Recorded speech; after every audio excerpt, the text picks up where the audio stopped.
Back in episode 219, I showed you how to use ActiveModel to create a model that is not backed by the database, but still has some features you know from Active Record, such as validations.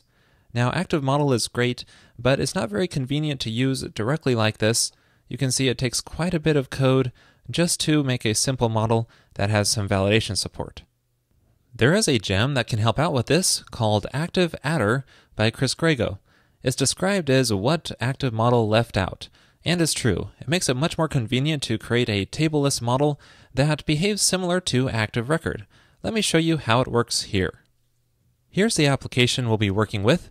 It's a Contact Us form, and what I want to happen when I fill out the form and submit it is to send out an email and not save the message to the database. I don't want to use Active Record at all here. I just want some of its features, such as validations, so if I fill out an invalid message, it shows some errors to the user. Now, I've already created the controller and view for this, but it works very similar to what would be generated through Rails scaffolding. But let me walk you through it here quickly. I have this messages controller with a new and create action, and when the new action gets triggered, it's just going to make a new message model instance, and then render out the template, which is right here. This just displays that Contact Us form. Take note I'm using form4 to display the form and passing in the message model to it, and then displaying error messages just like I would with a scaffold generator. So from the view template, this perspective, this looks just like an Active Record model. And then when the form gets submitted, it triggers the create action in this controller, which makes a new model instance again and passes the form parameters to it, then checks if the message is valid, and if it is, it's going to send the message. Otherwise, it's going to re-render that form template. So what we need is this message model to behave just like Active Record, except we're just validating it instead of actually saving it to the database. Now currently, this message model is using ActiveModel to handle all this behavior and get it all working, like I showed in episode 219. But I don't want to use this here. Instead, I want to use Activeattr gem. To do this, I'll need to add the gem to my gem file, so I'll just put it at the bottom here. It's called Activeattr, and then run the bundle command to install it. And then I can add this to my model. Take note that this model doesn't inherit from anything, it's just a simple Ruby class, but I can call include Activeattr and then model. And this will add some functionality that builds on ActiveModel to make this class behave like an Active Record model. I can define attributes for this model by calling attribute and then the name of the attribute, such as name, and I have email and content for the content of the message. And you can also just add validations to this just like you would an Active Record. Here I just pasted in the same validations I defined earlier, and that's all I have to do. This is now a fully functioning model that behaves similar to Active Record.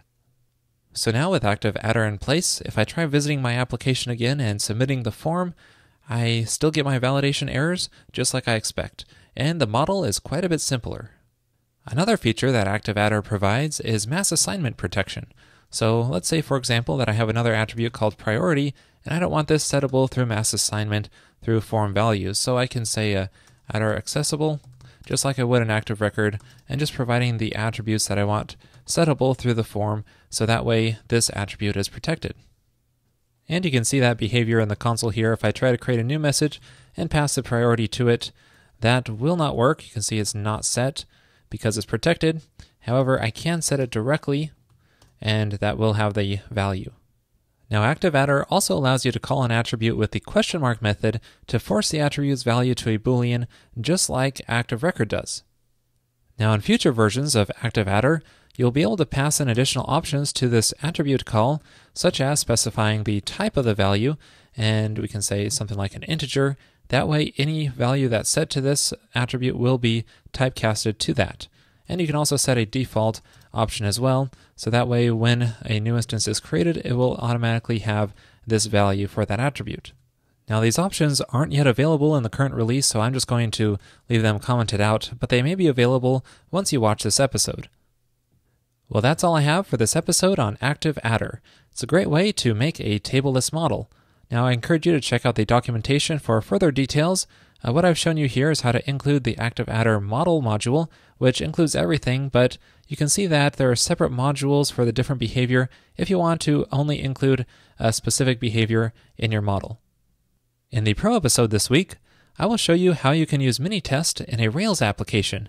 There I will cover testing models and helpers and full-on integration testing with Capybara. To watch that episode and all other Pro and Revised episodes, just head on over to railscast.com/pro and then sign up there for just $9 per month.